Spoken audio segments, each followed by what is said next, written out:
Hello नमस्कार दोस्तों, आप सभी का स्वागत है आपके यूट्यूब चैनल यूनिक प्लस पर। और मैं सचिन आज जीएस की नई प्रैक्टिस सेट सीरीज लेकर आया हूं और मैं उम्मीद करता हूं ये प्रैक्टिस सेट सीरीज भी आपको पहले की प्रैक्टिस सीरीजों की तरह ही पसंद आएगी और यह परीक्षा की दृष्टि से आपके लिए अत्यंत उपयोगी और महत्वपूर्ण साबित होगी। जैसा कि आप लोगों को पता है, यूपी में आरओ एआरओ की वैकेंसी आ चुकी है और आरओ एआरओ के में पेपर में 140 क्वेश्चन जीएस के आते हैं जो डिसाइडिंग रोल अदा करते हैं सिलेक्शन में। तो दोस्तों, यह सीरीज आरओ एआरओ के लिए भी आपके लिए अत्यंत उपयोगी और महत्वपूर्ण साबित होगी। तो चलिए शुरू करते हैं आज के सेशन को। और आज की मोटिवेशनल लाइंस हैं, कामयाबी के लिए तड़प होनी चाहिए, कामयाबी के लिए तड़प होनी चाहिए। सोच तो हर कोई लेता है, सोच तो हर कोई लेता है, लेकिन दोस्तों सोचने से काम नहीं चलता है, क्योंकि अगर हम सोचते हैं तो हो नहीं सकता है, लेकिन सोचकर उस पर प्रयास करें और उसके लिए कार्य करें तब वह हमें सफलता मिलती है। जैसे कि एपीजे अब्दुल कलाम ने कहा है कि सपने वो नहीं जो बंद आंखों से देखे जाते हैं, सपने वो हैं जो सोने नहीं देते हैं और खुली आंखों से देखे जाते हैं। तो चलिए शुरू करते हैं आज के सेशन को। और आज का पहला क्वेश्चन है कि अकबर के साथ युद्ध करने वाली रानी दुर्गावती कहाँ की रानी थी। तो देखिए, रानी दुर्गावती जो थी ये राजा कीरत सिंह की पुत्री थी, राजा कीरत सिंह की पुत्री।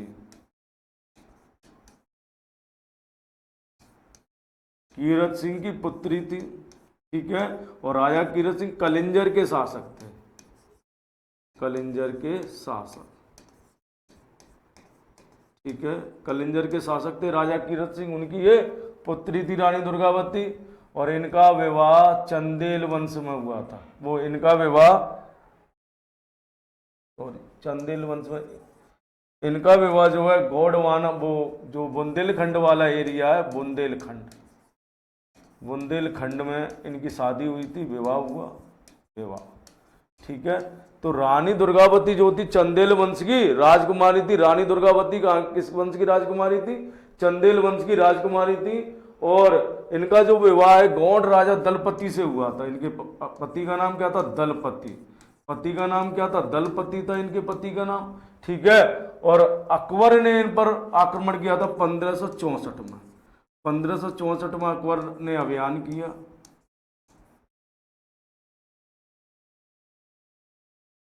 अभियान किया। दूसरा, रानी दुर्गावती बड़ी वीरता के साथ युद्ध लड़ती है और जब युद्ध में ये घायल हो जाती हैं तो स्वयं तलवार, अपनी तलवार से अपनी हत्या कर लेती हैं। और ये जो युद्ध था वो मंडला युद्ध था। कौन सा युद्ध था? मंडला युद्ध। यानी रानी दुर्गावती कहाँ की रानी थी? मंडला की रानी थी। असीरगढ़ विजय 1601 में। असीरगढ़ जो अकबर की अंतिम विजय थी, अकबर की अंतिम विजय, अंतिम विजय, ठीक है, असीरगढ़। गुजरात अभियान, गुजरात अभियान अकबर ने 1572 में किया था। गुजरात अभियान अकबर ने कब किया था? 1572 में अकबर ने गुजरात अभियान किया था। और इसी समय अकबर ने पहली बार समुद्र देखा, पहली बार समुद्र देखा, समुद्र देखा, ठीक है। दूसरी बात, जो गुजरात अभियान था, गुजरात विजय के उपलक्ष्य में अकबर ने बुलंद दरवाजा बनवाया। इसकी विजय के उपलक्ष्य में, विजय उपलक्ष्य में क्या बनवाया? बुलंद दरवाजा, बुलंद दरवाजा बनवाया, ठीक है। और मेवाड़ एकमात्र ऐसी रियासत थी जिसने अकबर की अधीनता को स्वीकार नहीं किया और यहाँ के शासक थे महाराणा प्रताप, ठीक है। हल्दी घाटी का युद्ध हुआ 1576 में, जिसमें महाराणा प्रताप पराजित तो होते हैं लेकिन मेवाड़ अकबर की अधीनता स्वीकार नहीं करता है, ठीक है। आपसे क्वेश्चन पूछा गया है कि बाबर अकबर के साथ युद्ध करने वाली रानी दुर्गावती कहाँ की शासक थी? तो मंडला की शासक थी। ये चंदेल वंश की राजकुमारी थी। रानी दुर्गावती के बारे में कहा था जब ये जंगल से शेर के दौड़ने की आवाज सुनती थी तो ये बंदूक उठा लेती और उस बंदूक को तब तक नहीं रखती थी जब तक ये उस शेर का मार नहीं देती, तो शेर को मार देती या उसका शिकार नहीं कर लेती थी, इसलिए। और रानी दुर्गावती का जन्म दुर्गाष्टमी के दिन हुआ था, इसलिए इसका नाम दुर्गावती पड़ा था। चलिए अगले क्वेश्चन की ओर चलते हैं। अगला क्वेश्चन कहता है कि टोडरमल संबंधित थे। तो देखिए, टोडरमल जो थे अकबर के राजस्व अधिकारी थे, राजस्व अधिकारी। टोडरमल कौन थे? राजस्व अधिकारी थे। और ये किसके राजस्व अधिकारी थे? अकबर के, अकबर के राजस्व अधिकारी थे, ठीक है, अकबर के राजस्व अधिकारी थे। टोडरमल कौन थे? अकबर के राजस्व अधिकारी थे। ठीक है, तो ये किससे संबंधित थे? मालगुजारी से संबंधित। ठीक है, अकबर के समय सेना यानी सेनापति को क्या कहते थे? मीर बख्शी। सेनापति को क्या कहते थे? मीर बख्शी। मीर बख्शी अकबर के समय सेनापति हुआ करते थे। ठीक है, चलिए संगीत के विषय में तानसेन। तानसेन अकबर के समय के संगीतज्ञ थे और तानसेन को अकबर ने सरस्वती कंठ भरणशील की उपाधि दी। सरस्वती कंठ भरणशील की उपाधि दी। ठीक है, और मेरा आपसे यह क्वेश्चन है कि कंठ भरणशील नामक पुस्तक किसने लिखी थी, और इसका आंसर आप मुझे देंगे। चलिए अगले क्वेश्चन की ओर चलते हैं। क्वेश्चन पूछा गया कि जैन साधुओं में जो अकबर के दरबार में कुछ वर्षों तक रहे, जिसे अकबर ने जगत गुरु की किसकी उपाधि दी? जगत गुरु की उपाधि दी थी। ठीक है, जगत गुरु की उपाधि से सम्मानित किया था, तो वो थे हरि विजय सूरी। अकबर ने हजय विजय सूरी को किसकी उपाधि दी थी? जगत गुरु की उपाधि दी थी। किसकी उपाधि दी? जगत गुरु की उपाधि दी। किसकी उपाधि दी? जगत गुरु की उपाधि दी। ठीक है, अकबर ने किसकी उपाधि दी? जगत गुरु की उपाधि दी थी। दूसरी बात, जिनसेन सूरी। देखिए जिनसेन सूरी भी अकबर के दरबार में रहते, जिसे अकबर ने युग प्रधान की उपाधि दी थी। किसकी उपाधि दी थी? युग प्रधान की उपाधि दी अकबर ने। ठीक है, युग प्रधान की उपाधि दी अकबर ने। किसकी उपाधि दी थी? युग प्रधान की उपाधि दी थी। हेमचंद्र ये सोलंकी वंश के शासक कुमारपाल के दरबार में रहते थे। सोलंकी वंश के शासक कुमारपाल के दरबार में रहते थे। किसके दरबार में रहते थे? कुमारपाल के दरबार में। ठीक है, ये गुजरात के शासक थे कुमारपाल। तो आपसे क्वेश्चन पूछा गया कि अकबर ने जगत गुरु की उपाधि किस जैन संत को दी थी? तो हरि विजय सूरी को दी थी। ठीक है, किसको दी थी? हरि विजय सूरी को उपाधि दी थी। चलिए अगले क्वेश्चन की ओर चलते हैं। अगला क्वेश्चन कहता है मुगल सम्राट अकबर के समय प्रसिद्ध चित्रकार था। तो देखिए मुगल सम्राट अकबर के समय प्रसिद्ध चित्रकार दसवंत थे, और दसवंत जो एक पनियारे के पुत्र थे, और अकबर की निगाह इन पर पड़ी और अकबर ने को लगा कि इसमें कलाकारी का गुण मौजूद है, कलाकार बनने की योग्यता मौजूद है, तो अकबर ने इन्हें प्रशिक्षण दिलवाया। तो अकबर के समय के प्रसिद्ध चित्रकार कौन थे? दसवंत। और इनने रज्जमनामा में चित्रकारी की, यानी महाभारत का जो फारसी में अनुवाद किया गया था रज्जमनामा, इसमें उन्होंने चित्रकारी की है। बात करते हैं अबुल हसन। अबुल हसन जहांगीर के समय के चित्रकार थे, जहांगीर के काल के कालीन चित्रकार। ठीक है, और जिन्हें जहांगीर ने किसकी उपाधि दी थी? इनको जहांगीर ने उपाधि दी थी नादिरुज्जमा की उपाधि दी थी। ठीक है, जहांगीर ने किसकी उपाधि दी? अबुल हसन को नादिरुज्जमा की उपाधि दी थी। उस्ताद मंसूर ये भी जहांगीर के काल के हैं। जहांगीर कालीन, और इनको जहांगीर ने कौन सी उपाधि दी थी? उपाधि दी थी इनको नादिरुल असर की। नादिरुल असर की उपाधि। देखिए कई बार ये क्वेश्चन पेपर में पूछे गए हैं। बिशनदास ये भी जहांगीर के समय के हैं। जहांगीर कालीन है बिशनदास, जहांगीर कालीन। ठीक है, और इनको जहांगीर ने कहा भेजा था? ईरान भेजा था। ईरान भेजा था। देखिए सभी पर क्वेश्चन पूछा गया। कई बार एक क्वेश्चन पूछा गया जहांगीर ने अबुल हसन को कौन सी उपाधि दी? तो नादिरुज्जमा की उपाधि दी। उस्ताद मंसूर को कौन सी उपाधि दी? नादिरुल असर की दी। और बिशनदास को जहांगीर ने कहा भेजा था? ईरान भेजा था। और दसवंत जो थे अकबरकालीन चित्रकार थे। दसवंत अकबरकालीन चित्रकार थे। ठीक है, दसवंत अकबरकालीन चित्रकार थे। देखिए और जहांगीर का काल जो था इसे चित्रकला का स्वर्णकाल कहते हैं। चित्रकला का स्वर्णकाल कहते हैं। स्वर्णकाल। तो जहांगीर स्वयं बहुत बड़ा चित्रकार था। जहांगीर जो था स्वयं बहुत बड़ा चित्रकार था जहांगीर। ठीक है, चलिए अगले क्वेश्चन की ओर चलते हैं। अगला क्वेश्चन है जिस मध्यकालीन भारतीय ने अमेरिका की खोज का प्रलेख किया है, यानी किस राइटर ने अपनी किताब में अमेरिका की खोज के बारे में लिखा है, तो वो राइटर है अबुल फजल। कौन है? अबुल फजल। आइए अबुल फजल की रचना है अकबरनामा। इनकी रचना कौन सी है? अकबरनामा। अबुल फजल की रचना कौन सी? अकबरनामा है। दूसरी बात, अकबरनामा के ही अंतिम भाग को आईने अकबरी कहते हैं।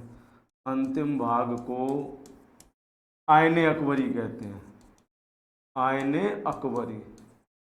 ठीक है, अकबरनामा के अंतिम भाग को क्या कहते हैं हम? आईने अकबरी कहते हैं। दूसरा, आईने अकबरी से अकबरकालीन प्रशासन की जानकारी मिलती है। अकबरकालीन प्रशासन की जानकारी मिलती है। ठीक है, अकबरकालीन प्रशासन की जानकारी मिलती है। ठीक है, अकबरकालीन प्रशासन की जानकारी मिलती है। ठीक है, दूसरी बात, मलिक मोहम्मद जायसी की रचना पद्मावत। पद्मावत जिससे तो आप सभी परिचित हैं। मलिक मोहम्मद जायसी की रचना कौन सी है? पद्मावत। रसकान इन्होंने कृष्ण भक्ति पर लिखा है, इनकी रचना है प्रेम वाटिका। सुजान रसकान। ठीक है, और अमीर खुसरो के बारे में आपको पहले ही बता चुका हूं। अमीर खुसरो ने 7 सुल्तानों का काल देखा था। कितने सुल्तानों का? 7 सुल्तानों का काल देखा था। अमीर खुसरो को तोता हिंद कहते हैं। ठीक है, तथा अमीर खुसरो की रचना तुगलकनामा, नूर सफर, आशिकी, मिफ्ताहुल फजू और खजानुल फतू है। ठीक है, आपसे क्वेश्चन पूछा गया है कि मध्यकालीन भारतीय ने अमेरिका की खोज का प्रलेख किया, तो अबुल फजल ने किया है। ठीक है, दूसरी बार आपसे पूछा था अबुल फजल की हत्या किसने की? तो वीरदेव सिंह बुंदेला ने की थी, जहांगीर के कहने पर। ठीक है, चलिए अगले क्वेश्चन की ओर चलते हैं। अगला क्वेश्चन, अकबर के दरबार में आने वाला पहला अंग्रेज व्यक्ति कौन था? बात करते हैं जॉन हॉकिंस की। देखिए, जॉन हॉकिंस 1608 में आते हैं। कब आते हैं? 1608 में। जॉन हॉकिंस 1608 में आए और ये जहांगीर के दरबार में आते हैं। जहांगीर के दरबार में। ठीक है, कैप्टन हॉकिंस कहते हैं, जहांगीर के दरबार। थॉमस रो 1615 में आते हैं, ये भी जहांगीर के काल में आते हैं। किसके काल में आते हैं? जहांगीर के। ठीक है, थॉमस रो। पीटर मुंडी ये 1630 से 1632 के बीच आते हैं और ये आते हैं शाहजहां के काल में। ये भी ब्रिटिश यात्री हैं, शाहजहां के काल में आते। रॉल्फ फिच ये अकबर के समय आए थे। ठीक है, रॉल्फ फिच अकबर के समय आते, लगभग 1585 में आते हैं। सॉरी, 1585 में आते हैं, अकबर के समय आते हैं। ठीक है, 1585 में अकबर के समय आते हैं रॉल्फ फिच। ठीक है, चलिए आपसे पूछा अकबर के दरबार में आने वाला पहला अंग्रेज रॉल्फ फिच था, जबकि सर थॉमस रो और जॉन हॉकिंस ये जहांगीर के दरबार में आए थे और पीटर मुंडी शाहजहां के काल में आए थे। ठीक है, चलिए अगले क्वेश्चन की ओर चलते हैं।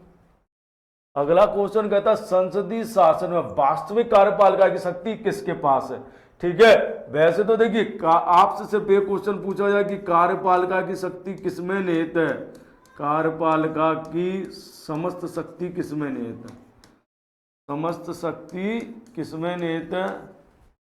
निहित है तो राष्ट्रपति में निहित है। किसमें निहित है? राष्ट्रपति में। कार्यपालिका की समस्त शक्ति किसमें निहित है? राष्ट्रपति में निहित है। ठीक है, कार्यपालिका की समस्त शक्ति किसमें निहित है? राष्ट्रपति में निहित है। लेकिन आर्टिकल 74 कहता है कि राष्ट्रपति की सहायता के लिए एक मंत्रिपरिषद होगी। सहायता के लिए एक मंत्रिपरिषद होगी, के लिए एक मंत्रिपरिषद होगी। ठीक है, क्या होगी? मंत्रिपरिषद होगी। राष्ट्रपति की सहायता के लिए क्या होगी? एक मंत्रिपरिषद होगी। और मंत्रिपरिषद का प्रधान कौन होता है? प्रधानमंत्री। तो वास्तविक कार्यपालिका की शक्ति किसमें निहित होती है? प्रधानमंत्री में निहित होती है। किसमें निहित होती है? प्रधानमंत्री में निहित होती है। ठीक है, आपसे पूछेगा संसदीय शासन में वास्तविक कार्यपालिका की शक्ति किसके पास होती है? तो प्रधानमंत्री के पास होती है। किसके पास? प्रधानमंत्री के पास। चलिए अगले क्वेश्चन की ओर चलते हैं। भारत का प्रधानमंत्री बनने के लिए न्यूनतम आयु कितनी होनी चाहिए? ठीक है, आपसे पूछा गया कि भारत का प्रधानमंत्री बनने के लिए न्यूनतम आयु कितनी होनी चाहिए? देखिए, प्रधानमंत्री बनने की योग्यता क्या है? योग्यता है जो लोकसभा का सदस्य है, यानी संसद का सदस्य होना आवश्यक है। ठीक है, किसका सदस्य? संसद का। संसद का सदस्य हो। ठीक है, वैसे ना भी हो तब भी काम चलेगा, लेकिन संसद का सदस्य हो और उसमें भी लोकसभा या राज्यसभा में से किसी का भी सदस्य हो। लेकिन आपसे पूछा है कि न्यूनतम आयु, तो देखिए लोकसभा का सदस्य बनने के लिए न्यूनतम आयु कितनी होनी चाहिए? 25 वर्ष होनी चाहिए। तो प्रधानमंत्री बनने के लिए न्यूनतम आयु कितनी होनी चाहिए? 25 वर्ष। ठीक है, न्यूनतम आयु प्रधानमंत्री बनने के लिए 25 वर्ष होनी चाहिए। 21 वर्ष किसके लिए होनी चाहिए? 21 वर्ष होनी चाहिए ग्राम पंचायत के चुनाव में, ग्राम पंचायतों में, यानी ग्राम प्रधान बनने के लिए और सभासद बनने के लिए न्यूनतम आयु कितनी होनी चाहिए? 21 वर्ष। यानी स्थायी निकाय का चुनाव लड़ने के लिए आयु 21 वर्ष होनी चाहिए। 30 वर्ष राज्यसभा का सदस्य बनने के लिए, 30 वर्ष राज्यसभा का सदस्य बनने के लिए। ठीक है, 35 वर्ष, 35 वर्ष जो है राष्ट्रपति व उपराष्ट्रपति बनने के लिए, राष्ट्रपति व उपराष्ट्रपति बनने के लिए, बनने के लिए। ठीक है, राष्ट्रपति व उपराष्ट्रपति बनने के लिए होनी चाहिए। ठीक है, भारत का प्रधानमंत्री बनने के लिए न्यूनतम आयु कितनी होनी चाहिए? 35 वर्ष होनी चाहिए। वो न्यूनतम आयु कितनी? 25 वर्ष होनी चाहिए। भारत का प्रधानमंत्री बनने के लिए न्यूनतम आयु 25 वर्ष, राष्ट्रपति उपराष्ट्रपति बनने के लिए 35 वर्ष, राज्यसभा का सदस्य बनने के लिए 30 वर्ष और ग्राम पंचायत का सदस्य बनने के लिए, ग्राम पंचायत ग्राम प्रधान का चुनाव लड़ने के लिए 21 वर्ष होनी चाहिए। ठीक है, चलिए अगले क्वेश्चन की ओर चलते हैं। अरे अगला क्वेश्चन कहता है कि मंत्रिमंडल का एक ही बार प्रयोग हुआ। मंत्रिमंडल जो शब्द है ना, इसका प्रयोग संविधान में एक ही बार हुआ है।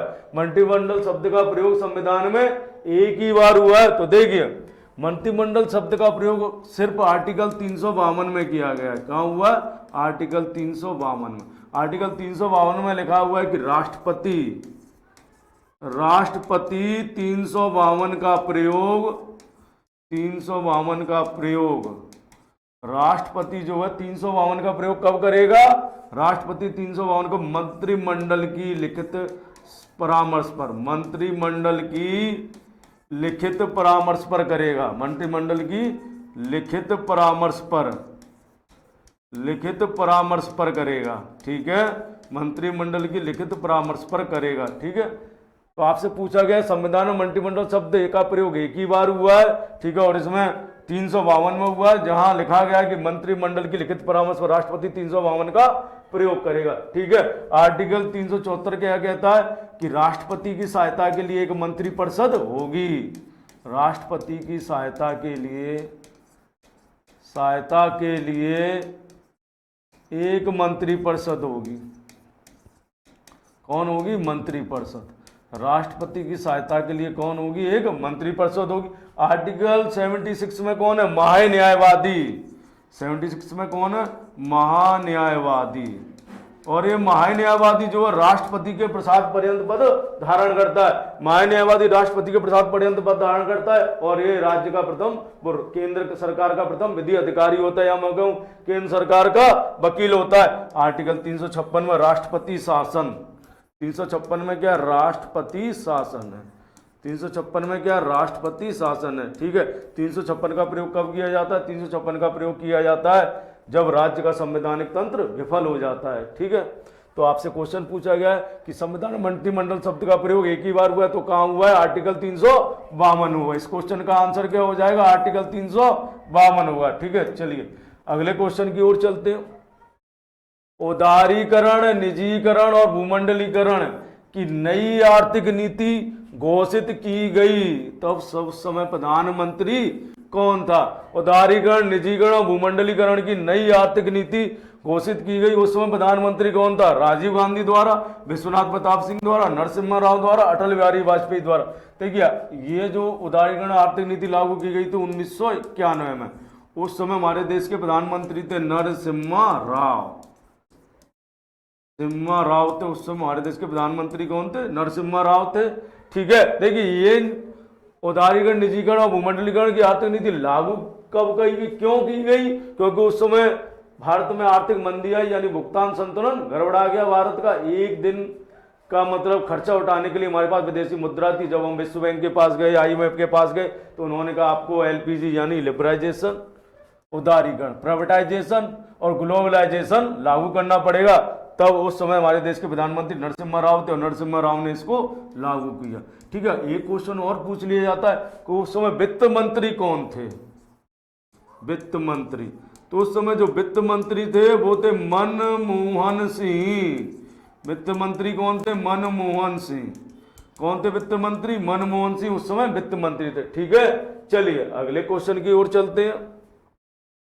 अगला क्वेश्चन है कि निम्नलिखित में से कौन संसद की लोक लेखा समिति की बैठकों में उपस्थित रहता है? लोक लेखा समिति, आइए इधर, लोक लेखा समिति में सदस्य कितने होते हैं? सदस्य, लोक लेखा समिति में सदस्यों की संख्या होती है 22, जिसमें 15 लोकसभा के और 7 राज्यसभा के होते हैं।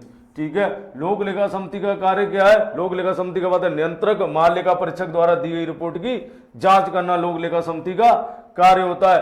तो लोक लेखा समिति की बैठकों में कौन उपस्थित रहता है? भारत के नियंत्रक एवं महालेखा परीक्षक यानी CAG, कैग उपस्थित रहते हैं। कौन उपस्थित रहता है? कैग कौन से आर्टिकल में? कैग से संबंध आर्टिकल है 148। कौन से आर्टिकल में दिए? 148 में दिए कैग। और कैग जो है आर्टिकल 148 से लेकर 151 तक है। ठीक है, महाधिवक्ता यह राज्य सरकार का वकील होता है। और ये आर्टिकल 165 में, एडवोकेट जनरल 165 में महान्यायवादी के बारे में अभी मैंने आपको बताया था आर्टिकल 76 में। देखिए, महान्यायवादी जो होता है वो संसद का सदस्य तो नहीं होता है, लेकिन संसद की कार्यवाही में भाग ले सकता है, लेकिन मत नहीं दे सकता। ये बात आर्टिकल 88 में दी गई है। ठीक है, आपसे पूछा गया है कि लोक लेखा समिति की बैठकों में भाग कौन ले सकता है? तो भारत का नियंत्रक महालेखा परीक्षक कैग ले सकता है, जो भारत सरकार का मुनीम होता है, एक तरीके से हिसाब किताब रखता है। चलिए अगले क्वेश्चन की ओर चलते हैं। लोकसभा चुनाव का कोई प्रत्याशी, लोकसभा चुनाव का कोई प्रत्याशी अपनी जमानत खो देता है यदि उसे प्राप्त ना हो। क्या प्राप्त ना हो? वैध मतों का 1/3, वैध मतों का 1/4, वैध मतों का 1/5, उपरोक्त में से कोई नहीं। तो देखिए, कोई प्रत्याशी अपनी जमानत खो देगा और उसे वैध मतों का 1/6 मत प्राप्त ना हो। 1/6 मत प्राप्त होना आवश्यक है, प्राप्त होना आवश्यक है। ठीक है, 1/6 मत प्राप्त होना आवश्यक है। ठीक है, तो इसका आंसर होगा उपरोक्त में से कोई नहीं। कौन सा होगा? उपरोक्त में से कोई नहीं इसका आंसर होगा। ठीक है, चलिए अगले क्वेश्चन की ओर चलते हैं। अगला क्वेश्चन है, राष्ट्रीय जैविक खेती केंद्र स्थित है। राष्ट्रीय जैविक खेती केंद्र स्थित है, तो राष्ट्रीय जैविक खेती केंद्र कहां स्थित है? चलिए आइए, इस क्वेश्चन का आंसर है गाजियाबाद। राष्ट्रीय जैविक खेती केंद्र कहां स्थित है? गाजियाबाद में स्थित है। चलिए, कानपुर में कौन सा है? भारतीय दलहन अनुसंधान, भारतीय दलहन अनुसंधान केंद्र कहां स्थित है? कानपुर में। ठीक है, भारतीय दलहन अनुसंधान केंद्र कहां स्थित है? कानपुर में स्थित है। भारतीय गन्ना अनुसंधान केंद्र लखनऊ, भारतीय गन्ना अनुसंधान केंद्र, ठीक है, अनुसंधान केंद्र कहाँ है? लखनऊ में। वाराणसी में क्या है? केंद्रीय सब्जी अनुसंधान केंद्र, केंद्रीय या भारतीय सब्जी अनुसंधान केंद्र, सब्जी अनुसंधान केंद्र, ये कहाँ पर स्थित है? वाराणसी में स्थित है। ठीक है, आपसे क्वेश्चन पूछो है राष्ट्रीय जैविक खेती केंद्र कहाँ स्थित है? तो गाजियाबाद में स्थित है। राष्ट्रीय जैविक खेती केंद्र कहाँ स्थित है? गाजियाबाद में स्थित है। ठीक है, चलिए अगले क्वेश्चन की ओर चलते हैं। अगला क्वेश्चन कहता है कि निम्न में से कौन सा तट कोची बंदरगाह से संबंधित है? कौन सा तट कोची बंदरगाह से संबंधित है? तो बात करते हैं, आइएगा। देखिए, ये वाला तट जो गुजरात से लेकर गोवा तक, गुजरात से लेकर गोवा तक का बात कहलाता है कोंकण तट। कौन सा तट कहते हैं? कोंकण तट। ठीक है, फिर गोवा से लेकर जो कर्नाटक वाला पूरा भाग है वो कहलाता है केनरा का तट, केनरा का तट। और उसके नीचे वाला भाग कहलाता है मालाबार तट। जो केरल वाला भाग है ये मालाबार कहलाता है, ये केनरा का तट है। इधर जो तमिलनाडु से यहाँ तक का जो भाग है यानी ये कहलाता है कोरोमंडल तट। कृष्णा नदी के मुहाने तक का भाग कोरोमंडल तट। कृष्णा नदी से गोदावरी के मुहाने तक का गोलकुंडा का तट। और इससे ऊपर वाला जो भाग है वो कहलाता उत्तरी सरकार का तट। ठीक है, क्या कहलाता? उत्तरी सरकार का तट, उत्तरी सरकार का तट। आपसे पूछा गया कि कोची बंदरगाह, तो देखिए कोची बंदरगाह यहाँ है केरल में। ठीक है, तो कौन से तट पर है? मालाबार तट पर है। तो इस क्वेश्चन का आंसर क्या हो जाएगा? मालाबार तट। ठीक है, आंसर क्या होगा? मालाबार तट होगा। आपसे क्वेश्चन पूछा गया कि निम्न में से कौन सा तट कोची बंदरगाह से संबंधित है? तो मालाबार तट जो है कोची बंदरगाह से संबंधित है। ठीक है, चलिए अगले क्वेश्चन की ओर चलते हैं। अगला क्वेश्चन है, निम्नलिखित में से कौन सा बंदरगाह भारत के पूर्वी तट का नहीं है? कौन सा बंदरगाह भारत के पूर्वी तट का नहीं है? तो देखिए, इधर वाले तट को कहते हैं पश्चिमी तट और इस वाले तट को कहते हैं पूर्वी तट। ठीक है, आपसे पूछा है कौन सा बंदरगाह पूर्वी तट का नहीं? तो देखिए, चेन्नई, चेन्नई,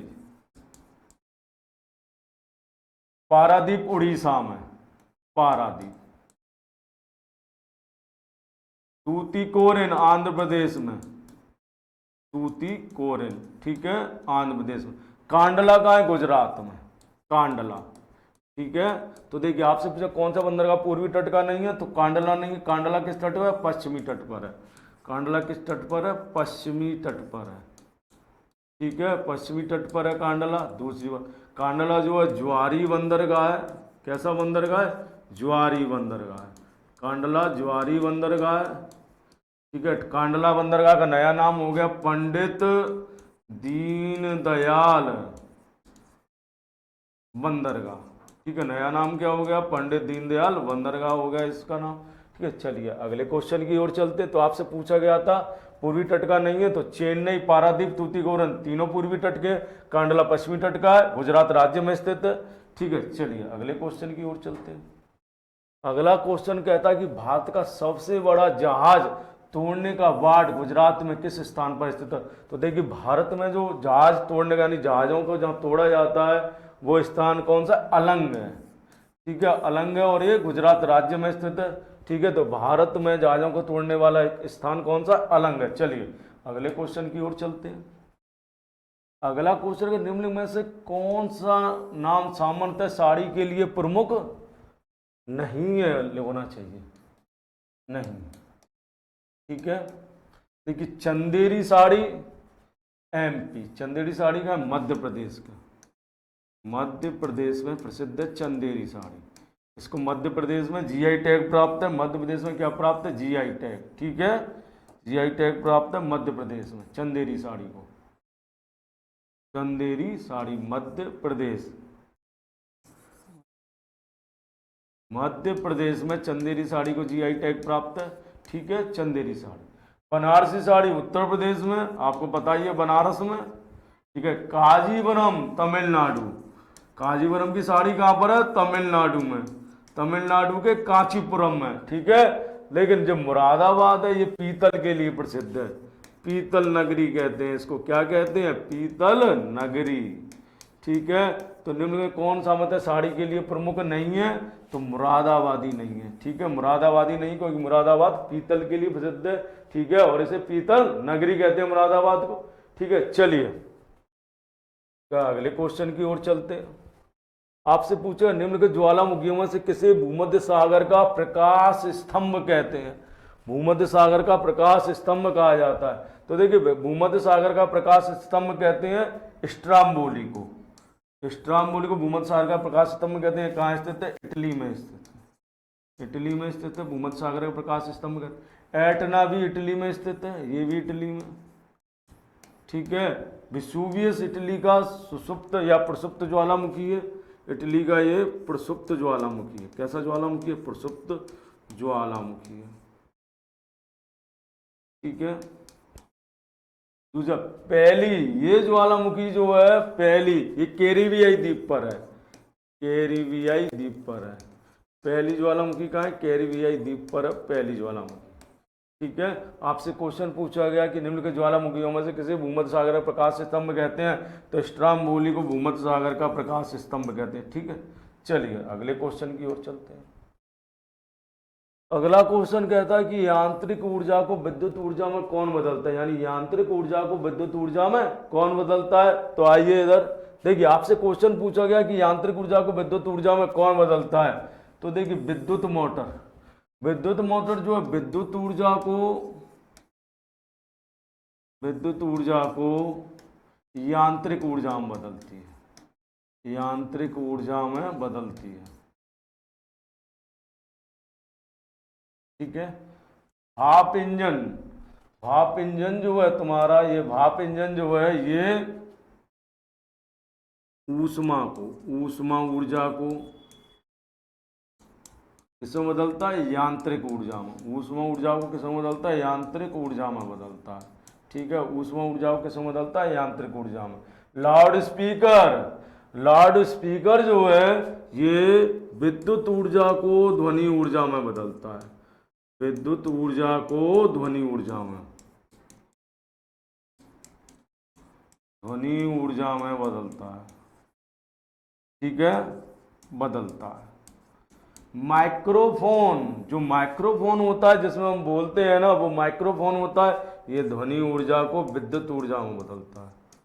ध्वनि ऊर्जा को विद्युत ऊर्जा में बदलता है। ठीक है, आपसे क्वेश्चन पूछा कि यांत्रिक ऊर्जा को विद्युत ऊर्जा में कौन बदलता है? दुर्भाग्य से इसमें ऑप्शन ही नहीं लिखा हुआ है। ठीक है, तो हम लिख देते हैं डायनेमो।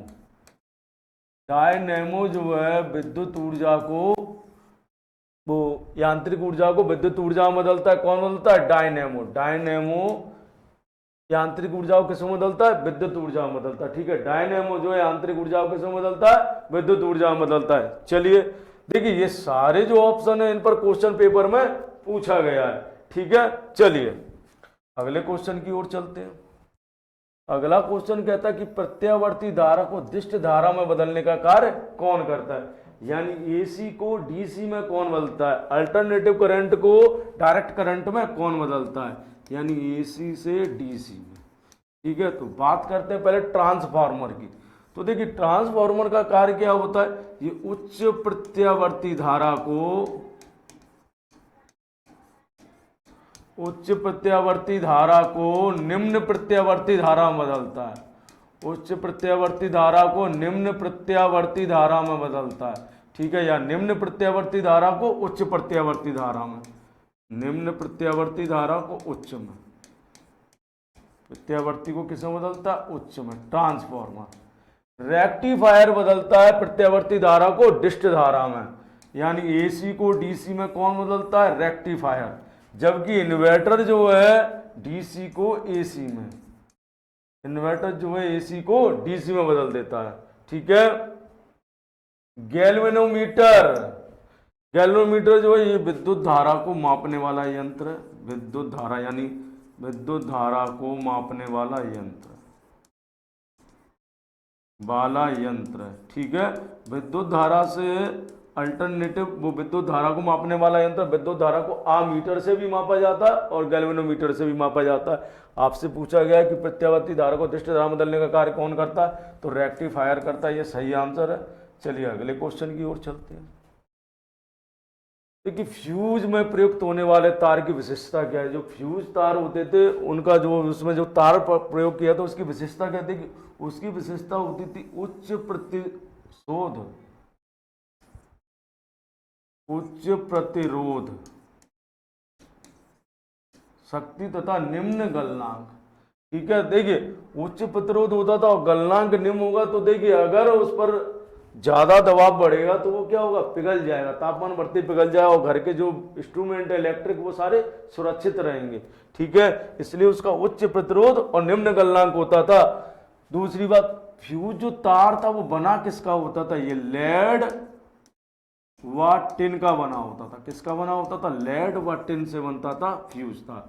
ठीक है, कई बार पेपर में पूछा गया ये क्वेश्चन, फ्यूज तार किसका बना होता है या फ्यूज तार किस सिद्धांत पर कार्य करता है? तो उसका उच्च प्रतिरोध तथा निम्न गलनांक होता है। ठीक है, उच्च प्रतिरोध तथा निम्न गलनांक होता है। अगले क्वेश्चन की ओर चलते हैं। अगला क्वेश्चन कहता है कि ब्रह्मांड में कौन सर्वाधिक मात्रा में पाए जाने वाला तत्व? ब्रह्मांड यानी यूनिवर्स में। ठीक है, तो देखिए ब्रह्मांड में सबसे अधिक मात्रा में पाए जाने वाला तत्व है हाइड्रोजन। कौन सा है? हाइड्रोजन। ब्रह्मांड में सबसे अधिक मात्रा में पाए जाने वाला तत्व है हाइड्रोजन।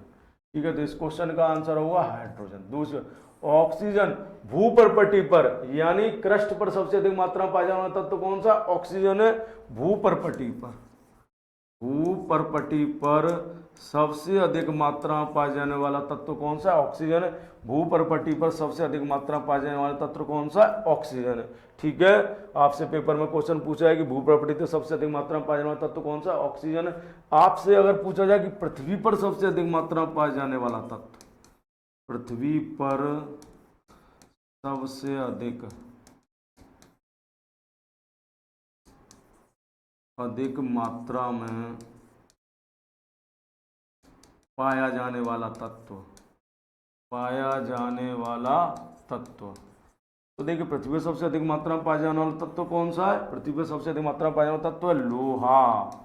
ठीक है, पृथ्वी पर सबसे अधिक मात्रा में पाया जाने वाला तत्व लोहा है। जबकि नाइट्रोजन, वायुमंडल में सबसे अधिक मात्रा में पाई जाने वाली गैस कौन सी है? तो नाइट्रोजन है। वायुमंडल में सबसे अधिक मात्रा में पाई जाने वाली गैस, अधिक मात्रा में पाई जाने वाली गैस है। ठीक है, पाई जाने वाली गैस कौन सी है? नाइट्रोजन है। दूसरा देखिए, हाइड्रोजन को भविष्य का ईंधन भी कहते हैं, भविष्य का ईंधन।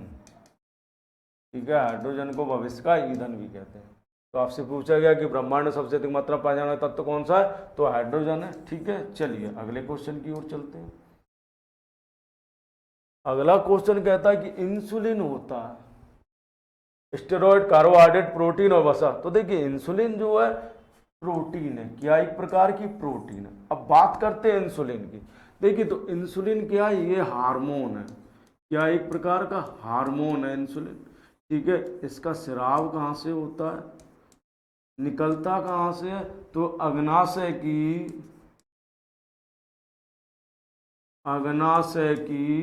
लैंगरहैंस की दीपिकाओं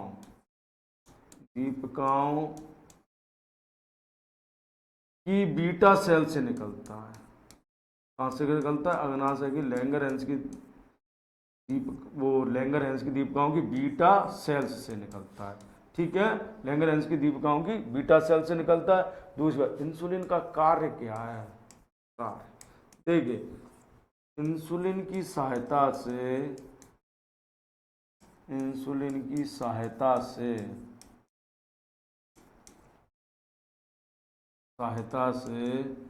यकृत ग्लूकोज को ग्लाइकोजन में बदलता है। ग्लूकोज को ग्लाइकोजन में बदलता है। जो अतिरिक्त मात्रा में ग्लूकोज होता है उसे किस में बदल देता है? ग्लाइकोजन में। भाई तभी किसी कारण से इंसुलिन बनना कम हो जाता है,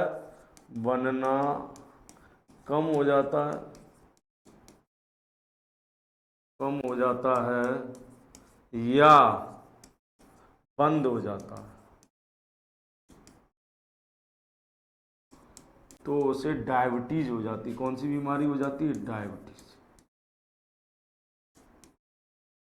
डायबिटीज मिलेंटिस कहते हैं जिसको। डायबिटीज हो जाती है उसे। और देखिए भारत को डायबिटीज की राजधानी कहते हैं। भारत को क्या कहते हैं? डायबिटीज की राजधानी कहते हैं। जो डायबिटीज है वो खान पान और जो जीवन शैली है उसकी वजह से होता है ये रोग। ठीक है, अगले क्वेश्चन की ओर चलते हैं। अगला क्वेश्चन कहता है कि प्रकाश संश्लेषण हेतु सर्वाधिक क्रियाशील प्रकाश है, यानी प्रकाश संश्लेषण की क्रिया किस रंग के प्रकाश में सबसे तीव्र गति से होती है? तो देखिए प्रकाश संश्लेषण की जो क्रिया है सबसे अधिक लाल रंग के प्रकाश में होती है, लाल रंग के प्रकाश में। ठीक है, सूर्य के स्पेक्ट्रम में 7 रंग होते हैं, उसमें जो लाल रंग का प्रकाश है इसमें सबसे अधिक प्रकाश संश्लेषण की क्रिया होती है। लाल रंग के बाद नीले रंग में होती है। ठीक है, आइए बात करते हैं प्रकाश संश्लेषण की क्रिया। तो देखिए प्रकाश संश्लेषण की क्रिया द्वारा पेड़ पौधे सौर ऊर्जा को जैव रासायनिक ऊर्जा या रासायनिक ऊर्जा में बदलते हैं, और जिसका प्रयोग वो अपनी दैनिक या जैविक क्रियाओं को संपन्न करने में करते हैं। जो अतिरिक्त होता है उसे स्टोर कर देते हैं और उससे मनुष्य या जो शाकाहारी जंतु हैं वो प्राप्त करते हैं और उससे उन्हें एनर्जी मिलती है। तो आपसे अगर पूछा जाए इस पृथ्वी पर ऊर्जा का एकमात्र स्रोत सूर्य है। सभी जीवों के अंदर जो ऊर्जा वो सूर्य की है, और उस ऊर्जा को सिर्फ पेड़ पौधे हैं जो सौर ऊर्जा को प्रकाश संश्लेषण के द्वारा रासायनिक ऊर्जा में बदलते हैं। ठीक है, तो आइए प्रकाश संश्लेषण की क्रिया में 6CO2 plus 6 CO2 plus 6H2O is equal to C6H12O6। ठीक है, क्या बनता है? ग्लूकोज बनता है। और क्या बनता है? प्लस 6O2 ऑक्सीजन बनती है। ठीक है, और एक क्रिया जो है सूर्य के प्रकाश की उपस्थिति में होती है।